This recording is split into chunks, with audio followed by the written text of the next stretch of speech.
ये आपका टॉपिक है माइक्रोबियल रेजिस्टेंस, जो इंडिया में अभी फ़िलहाल देखने को मिल रहा है, एंटी माइक्रोबियल रेजिस्टेंस, जिसको हम लोग बोलते हैं AMR। तो रिसेंटली इसके बारे में एक पब्लिश हुआ आर्टिकल न्यूज़पेपर में, जो देखा जा रहा है दिन दिन जैसे जा रहा है हम लोग में माइक्रोबियल रेजिस्टेंस बढ़ते जा रहा है, जिसके कारण कुछ ऐसे ट्रीटमेंट हैं जो एंटीबायोटिक जो उस समय लेना चाहिए अभी वो लेने से काम ही नहीं कर रहा है, जिसके कारण ये रेजिस्टेंस दिन भी दिन बढ़ते जा रहा है। क्यों? क्योंकि हम लोग ऐसा होता है कि जैसे हम लोग बीमार गिरते हैं, बीमार गिरने के साथ साथ हम लोग कोई भी मेडिसिन लेना शुरू कर देते हैं। हम लोग उसको 3 दिन 4 दिन खाते हैं, जैसे हम लोग ठीक लगता है उसे हम छोड़ देते हैं। पर आप लोग को ये मालूम होना चाहिए एंटीबायोटिक का एक कोर्स रहता है 7 से 10 दिन तक, जो अगर कंपलसरी आप लोग ये कंप्लीट किए तो आप लोग का वो रेजिस्टेंस कभी डेवलप नहीं होगा। पर हम लोग क्या करते हैं, हम लोग दुकान जाते हैं, जैसे हम लोग को बीमार होता है फार्मेसी जाते हैं, फार्मेसी का वाले को बोलते हैं अच्छा वाला एंटीबायोटिक दे दो। अगर फार्मेसी वाला दे देता है चलो वो तो अच्छी बात है, और हम लोग खाना शुरू कर देते हैं, और जैसे हम लोग ठीक लगता है हम लोग छोड़ देते हैं। उसके बाद 3 दिन 4 दिन में जैसे हम लोग ठीक लगता है, पर उससे हम लोग कोर्स तो कंप्लीट नहीं हुआ। उस जो कोर्स जो कंप्लीट नहीं हुआ है उसमें कुछ ऐसे बैक्टीरिया होगा जो थोड़ा स्ट्रॉन्ग था, पर वो स्ट्रॉन्ग होने के कारण वो 3 4 दिन तक नहीं मरा। तो नहीं मरने के कारण वो वाला जो बैक्टीरिया है वो इस बार स्ट्रॉन्ग होके आएगा, क्योंकि अभी तो 4 दिन बाद में छोड़ दिया। नेक्स्ट बार जब आप वो एंटीबायोटिक लेगा तो वो काम नहीं करने वाला है। तो यही आजकल ये देखने को मिलता है कि एंटीबायोटिक रेजिस्टेंस इंडिया में बहुत बढ़ते जा रहा है, जिसके कारण ये वाला रिसेंटली छपा है। और ये अगर देखा जाए तो सरकार का भी कुछ प्रॉब्लम है, और कभी कभी हम इंसानों को भी यही दिक्कत के कारण ये वाला चीज़ देखने को मिल रहा है। तो रिसेंटली मोदी जी ने भी ये अपना जो मन की बात है इसमें भी उन्होंने ये वाला बात उठाया। बहुत ध्यान देने वाली बात है ये, क्योंकि देखिए आप दुकान वाले के पास जाओगे, मतलब फार्मेसी वाले के पास जाओगे, फार्मेसी वाले को बोलोगे अच्छा वाला मेडिसिन दे दो। जैसे ही आप अच्छा वाला मेडिसिन खा के अच्छे हो जाओगे तो उससे क्या होगा, अच्छा हो गया, ठीक है। पर आप दूसरा फार्मेसी में गए, पर आपने आपने बोला ऐसा मेडिसिन देना भैया जैसे मैं जल्दी ठीक हो जाऊँ, पर उसने मना कर दिया कि प्रेस्क्रिप्शन के बिना मैं नहीं दूंगा एंटीबायोटिक। तो नेक्स्ट टाइम जब आप बीमार गिरोगे उस फार्मेसी तो नहीं जाओगे, उसी फार्मेसी में जाओगे जिसमें बिना प्रेस्क्रिप्शन का आपको दवाई मिल जाता है। तो दवाई मिलने के कारण क्या हो गया, आपको लगता है कि ये वाला फार्मेसी वाला अच्छा है तो आप उसी से खरीदेंगे।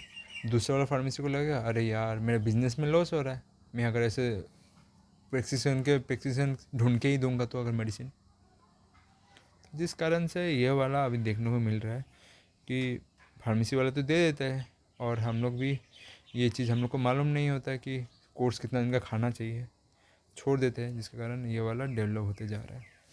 तो कोशिश करिए ये वाला छपा है तो आपका अगर जीएस पेपर में आया तो आपको ये चीज़ कुछ बारे में इसके बारे में ये सब चीज़ें लिखना है, ठीक है। जैसे कि इधर देख सकते हो, जैसे AMR एंटी माइक्रोबियल रेजिस्टेंस, ठीक है, refer to the ability of the microorganism to resist the antimicrobial drug. जो हम लोग के लिए एंटीबायोटिक बना है उसको रेजिस्ट कर रहा है, जो माइक्रो ऑर्गेनिज्म है, माइक्रोनिज्म बैक्टीरिया मैक्सिमम, ठीक है। ऐसा भी अभी मतलब क्या बोलूँ, आगे हम देखेंगे। Making the treatment in effective, जो अभी जो जिस समय आपको देना चाहिए उस समय वो वाला ड्रग आपके लिए बहुत इंपॉर्टेंट होता है उस हॉस्पिटल में आपको लाइफ बचाने के लिए, पर वो ड्रग वो मेडिसिन वो एंटीबायोटिक देकर हम लोग से अभी आपके लिए बचा नहीं पा रहे, तो जिसके कारण रेजिस्टेंस बढ़ रहा है ये, क्योंकि आप लोग 3 दिन खा के छोड़ दे रहे हैं। तो ये अब देखने को मिलता है increase the risk of the disease spread, जिसके कारण डिजीज़ का बढ़ना भी देखने को मिलता है। कारण कारण क्या क्या है, क्योंकि ओवर यूज़ किया जा रहा है, मैंने बोला मिस यूज़ किया जा रहा है एंटीबायोटिक का।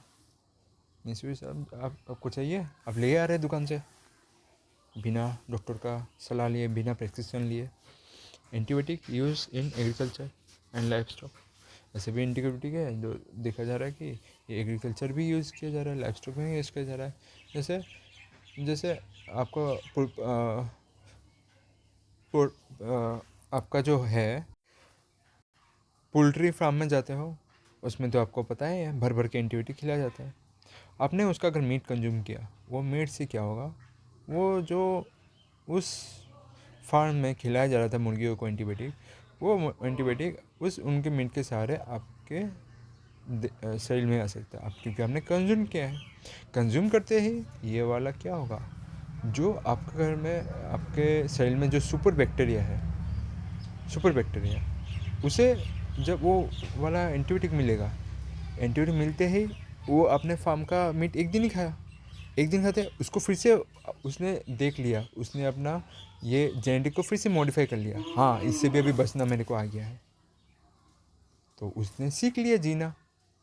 वो वाला जो पोल्ट्री मीट से आया है आपके शरीर में, ये भी एंटीबायोटिक अभी काम नहीं देने वाला। अगर नेक्स्ट टाइम आएगा वो वाला मेडिसिन के हिसाब से, वो भी काम नहीं करेगा, क्योंकि उसने अपना डीएनए में ये कॉपी कर लिया कि उससे बचना कैसे है। वो दिन दिन अपने आप को ग्रोथ करते जा रहा है, अपने अपने स्ट्रॉन्ग करते जा रहा है, जिसके कारण ये भी देखने को मिल रहा है एंटीबायोटिक यूज एग्रीकल्चर में हो रहा है, जिसके कारण ये भी हम लोग को देखने को मिल रहा है, रेजिस्टेंस के कारण हम लोग को हो रहा है। अभी तो फिलहाल कुछ हद तक गवर्नमेंट कंट्रोल करना चाह रहा है इमरजेंसी केसों में। ऐसा भी मतलब ऐसा भी एक ड्रग था कि कोलेस्टिन करके नाम, तो कोलेस्टिन जो ड्रग था ना, ये वाला मतलब ये ड्रग मतलब यूज़ किया जा रहा था बहुत मार्केटों में मतलब आपका जो एनिमल फार्मिंग के लिए होता था, एग्रीकल्चर में एनिमल फार्मिंग के लिए उसमें यूज़ किया जाता था।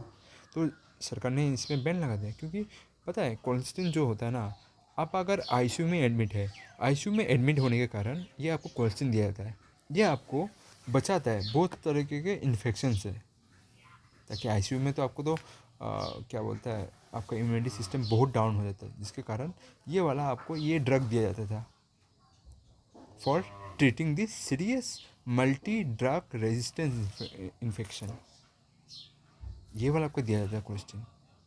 और ये अभी एनिमल मीट में भी यूज़ करना शुरू किया था, जिसके कारण इसको बैन करना पड़ा गवर्नमेंट को। और साथ साथ में ये भी देखने को मिलता है poor sanitisation and infection control. ठीक है, सैनिटाइजेशन का मतलब हाइजीनिक ये सब मेंटेन नहीं करके रखते हैं आप लोग घर में आप लोग अगर हाथ से धोएंगे, आपका ड्रेन अच्छा रहेगा, आपके घर में कीड़ा मकोड़े या चलो आपका जो पेट भी होगा घर में, उसको आप सही से, अगर बाहर भी जाता है आप उसे कम से कम, अगर बाहर से घूम के आए कम से कम उसको सही से अगर आपका नहाना नहीं किया, मेंटेन नहीं किया, तो उससे भी आपको इन्फेक्शन हो सकता है। ठीक है, तो उससे भी हम लोग को देखने को मिल रहा है कि हम लोग का जो बैक्टीरिया है दिन दिन लोगों को सीखने को मिल रहा है। इन एडिक्वेट डायग्नोस्टिक मतलब आपका, हम लोग डायग्नोस नहीं करते, हम लोग क्या करते हैं, हम लोग बीमार करते हैं, हम लोग जाते हैं डॉक्टर के पास, डॉक्टर को बोलते हैं साथ ही साथ मेडिसिन दे दो। डॉक्टर मेडिसिन तो दे देगा, पर एक्चुअली प्रोसेस ये होना चाहिए था कि डॉक्टर को आपको देखना चाहिए था कि आपका मतलब किस तरह का इन्फेक्शन हुआ है, कि वायरल है या बैक्टीरियल है या अलग सा कोई इन्फेक्शन है। अगर उस तरह का इन्फेक्शन अगर डॉक्टर पकड़ पाए तब उसी हिसाब से आपका ट्रीटमेंट होगा। पर हम लोग को क्या लगता है कि डॉक्टर अगर मेडिसिन देने में हिचकिचा रहा है, टेस्ट का मतलब ऐसे हम लोग बोल देते हैं कि डॉक्टर कमीशन के धंधा में हम लोग को टेस्ट लिख के दे रहे हैं, पर एक्चुअली टेस्ट करवा के हम लोग को मेडिसिन लेना चाहिए, पर ये हम लोग करते नहीं हैं। तो जिसके कारण ये भी बढ़ रहा है कि डॉक्टर जो होता है अपना खुद का अंदाज से दे देता है कि आपका आँख देखा, मुंह देखा, आपका आपका मुंह के अंदर खोल के देखा, आपका टंग देखा, कि उसके बेस पे वो लोग आइडिया करके लिख के देते हैं, पर ये तो सही प्रोसेस नहीं है। तो इसके कारण भी हम लोग को देखता है इन एडिक्वेट डायग्नोस्टिक्स सही से आपको नहीं कर पा रहे। ठीक है, फिर इम्पेक्ट क्या होता है जिसके कारण, increase the mortality and health care cost. जो इससे क्या होगा, बस मोर्टेलिटी, मृत्यु तो होगा ही, जिसके कारण क्योंकि आपका फेलियर हो गया, कोई भी मेडिसिन आपके ऊपर काम ही नहीं हो रहा है रेजिस्टेंस के कारण। साथ में हेल्थ केयर का कॉस्ट भी बढ़ रहा है। आप जहाँ आप वो मेडिसिन लेकर 3-4 दिन में ठीक हो जाते, पर आपको कम से कम 1 महीना के लिए रखना पड़ रहा है हॉस्पिटल में, जिसके कारण आपका कॉस्ट भी बढ़ रहा है।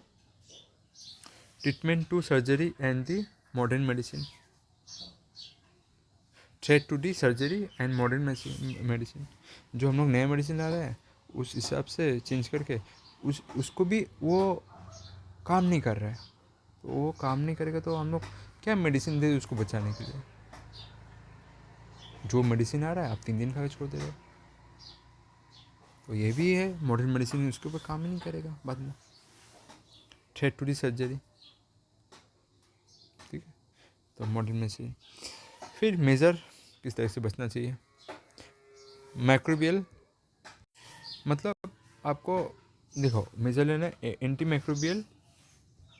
माइक्रोबियल स्टोवार्डशिप, मतलब आपको जो सुपरवाइज करना है, आपको जो मेडिसिन दिया जा रहा है आपको कम से कम 10 दिन या 15 दिन जो भी आपका कोर्स होता है ड्यूरेशन, उस हिसाब से पूरा कंप्लीट करके जाना है। ये पैसा नहीं है ये बोल के आप रेजिस्टेंस करोगे, ये 3 टैबलेट खा लिया मैं ठीक हो गया अब नहीं खाऊंगा, क्योंकि मेडिसिन ज़्यादा खाने से हम लोग का दही खराब होता है, ये तो सब सोचते ही है, ज़्यादा नहीं खाना है, पर अब ठीक होने के बाद भी आपको खाना है, इसलिए सुपरवाइज बहुत ज़रूरी है। 1 हेल्थ केयर अप्रोच, ठीक है, हेल्थ केयर को एक तरफ से अप्रोच कीजिए। अगर कोई 10 दिन बोल रहा है तो उसी अप्रोच में आप कंटिन्यू हर दिन चलिए, ठीक है। पब्लिक अवेयरनेस हम लोग को फैलाना है, टीवी माध्यम, इंटरनेट माध्यम, जैसे मोदी जी ने हमें फैलाया तो कुछ हद तक पहुंचा होगा, मैं सोचता हूँगा कि कुछ हद तक आदमी लोगों को पहुंचा है, ठीक है, कुछ जानकारी मिला होगा। तभी भी अभी बहुत बाकी है इस रिलेटेड फील्ड में आदमी लोग को जागरूक करना, ठीक है। फिर करना है strength of surveillance and research, strength करना है और सर्विलेंस करना है, देखभाल करना है कि कितना कौन ले रहा है मेडिसिन और किस लिए ले रहा है, टेस्ट हुआ या नहीं, टेस्ट के बिना नहीं देना है, और दे रहे हो तो किस बेसिस पे दे रहे हो। साथ में रिसर्च भी जारी रखना है हम लोग को कि इसको और कैसे ठीक किया जाए। तो कंक्लूजन हम लोग का आपको क्या देखने मिलता है, EMR anti microbial resistance is silent global health threat, ये पूरे हमारे जो यूनिवर्स है, हमारे जो ब्रह्मांड है उसके लिए एक थ्रेट कोस करता है, स्पेशली इंसानों के लिए और बाकी ऑर्गेनिज्मों के लिए भी, ठीक है। जैसे कि अभी भल्चर भी देखने को नहीं मिलता है, क्यों, आप लोगों को तो बेसिकली पता ही होगा, हम लोग पेन किलर यूज़ करते हैं कुछ एनिमल को खिलाने में, ठीक है, तो इसलिए खिलाते हैं क्योंकि उसका कुछ इंजरी हुआ है, कुछ हुआ है, उसमें खिला देते हैं, पर जब वो एनिमल मरता है उसके अंदर वो एंटीबायोटिक रह जाता है, जिसके कारण पहले बल्चर से सब था जो सुकून हुआ करता था वो आके उसे खाता था, जिसके कारण वो खाते खाते उनका भी डेड होना शुरू हो गया, उनका किडनी फेल हो जाता है उससे, ठीक है। बहुत दर्दनाक मतलब जीवन पे आगे बढ़ रहे हैं हम लोग, ठीक है। फिर आपका कोऑर्डिनेट पॉलिसी अक्सर बनाना पड़ेगा, district level, sub division level, municipality level, ठीक है, फिर और नेशनल लेवल तक ये वाला प्रोग्राम कोऑर्डिनेशन के हिसाब से चलना पड़ेगा, मॉनिटरिंग करना पड़ेगा, कोऑर्डिनेशन पॉलिसी एक्शन होना चाहिए, रिस्पॉन्सिबल ड्रग यूज़ होना चाहिए, ठीक है। मतलब ड्रग का यूज़ होगा वो रिस्पॉन्सिबल भाव से उसको करना है, यूज़ करना है। साइंटिफिक इनोवेशन तो साथ साथ करना पड़ेगा, क्योंकि रेजिस्टेंस होने वाला है, रोकने वाला नहीं है। एक बार बैक्टीरिया उसने अपना सीख लिया कैसे उस सिचुएशन में जीना है, तो यही इनोवेशन हम लोग के लिए एसेंशियल है कि ये रेजिस्टेंस को रोकने के लिए इंडिया में। तो यही है जो हम लोग को जानना ज़रूरी था इस टॉपिक में, ठीक है, बहुत इम्पोर्टेंट है।